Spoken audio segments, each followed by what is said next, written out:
आज गाबि रहल छी।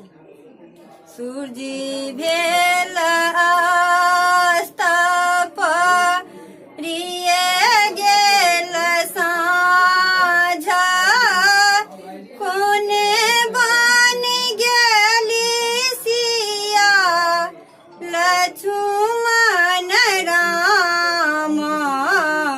सूर्य भेल अस्त कथी केर दीपक थिए सुत बाती, कथिए के तेल जरायब सारी राती।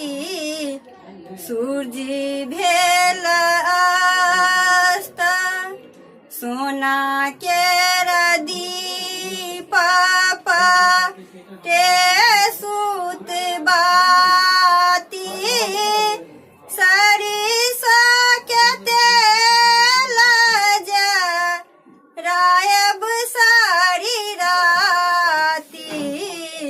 सूर्य भेल अस्त जरे लागल दीप झमकी गेल बाती, खेल लगली संझा मैया चारू पहराती। सूर्य भेल अस्त परिये गेल साँझ, कोने बन गेली सिया लक्ष्मण राम। सूर्य भेल